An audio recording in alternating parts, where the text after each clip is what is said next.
नमस्ते दोस्तों। आज हम आपको एक ऐसी कहानी सुनाने जा रहे हैं जो आपके मन को शांति और सुकून देगी। तो सबसे पहले आराम से बैठ जाइए या लेट जाइए। अपनी आंखें धीरे धीरे बंद कर लीजिए। धीरे धीरे सांस लें और छोड़ें। हर सांस के साथ महसूस कीजिए कि आपका मन और शरीर हल्का हो रहा है। अब अपने आप को उस नगर में कल्पना कीजिए जहां हर कोई अपने काम में लगा हुआ है।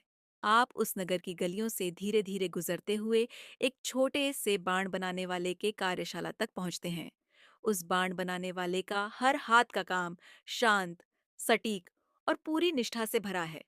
वह अपने बाण को सीधा करने में इतना ध्यान लगा रहा है कि उसे आसपास की दुनिया की कोई फिक्र नहीं। हर बाण, हर कदम, हर ध्यान का पूरा समर्पण उसे और उसके काम को महान बनाता है। अब आप उसकी दुनिया में धीरे धीरे डूबते जाएं। उसकी एकाग्रता, उसका कर्म, उसका समर्पण, और आप महसूस करेंगे कि आप भी उसके साथ इस शांतिपूर्ण कार्य में शामिल हैं। बस सुनते रहिए और अपने आप को पूरी तरह इस कहानी में खो जाने दीजिए। किसी नगर में धनुष बाण बनाने वाला एक आदगी रहता था। यह प्रातः 7 बजे ही अपनी पत्नी से खाना बनवाकर अपने साथ ले जाता और फिर शाम के 7 बजे ही घर लौट कर आता। वह बाण बनाने की कला में इतना दक्ष हो गया था कि दूर दूर से राजा महाराजाओं के कारिंदे उसके यहाँ से बाण खरीदने आया करते। वह बाणों को सीधा करने में अपना ध्यान और अपनी सारी शक्ति लगा देता था।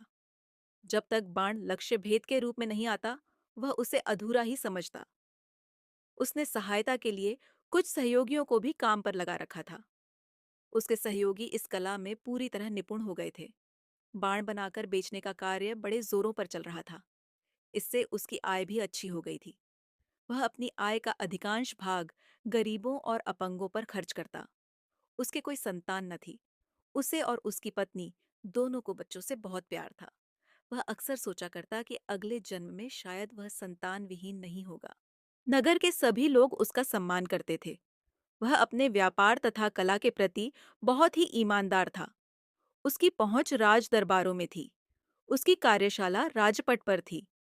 एक समय की बात है कि राजा की सवारी बड़ी धूमधाम के साथ निकल रही थी। राजा के साथ हाथी, घोड़े तथा पैदल सैनिकों की चतुरंगी सेना थी। आगे आगे भांति भांति के बाजे बजते जाते थे। राजा हाथी पर बैठा था। सहस्त्रों लोग राजा की जय जयकार करते जा रहे थे। जब राजा की सवारी निकल गई, तो पीछे से किसी सैनिक ने आकर बाण बनाने वाले से पूछा, क्यों भाई, क्या यहाँ से किसी राजा की सवारी निकली है? वह बोला, भाई, हमें तो मालूम नहीं, हम लोग तो अपने काम में लगे हुए थे। सैनिक ने कहा, बड़े आश्चर्य की बात है कि तुम्हारे सामने से बाजे गाजों के साथ राजा की सवारी का इतना बड़ा काफिला निकल गया और तुम्हारे कान में भनक तक न पड़ी। तुम न तो बहरे हो और न ही नेत्रहीन, फिर कैसे अनभिज्ञ रहे? बाण बनाने वाले ने उत्तर दिया, भाई, मेरा मन तो किसी दूसरे स्थान में था। मैं एकाग्रचित होकर बाणों को सीधा करने में लगा था। यह कार्य सचमुच इतना कठिन है कि जब तक सब तरफ से ध्यान हटाकर बाण सीधा करने में न लगाएं, तब तक सीधा और सही नहीं होता। मेरा सोचना है कि किसी भी कार्य को सफल बनाने के लिए एकाग्रचित होना बहुत आवश्यक है। मैं कर्म की प्रधानता में ही विश्वास करता हूँ। सैनिक पर उसकी बात का बहुत ही अच्छा प्रभाव पड़ा। वह अपने पद के प्रति और अधिक उत्तरदायी बन गया।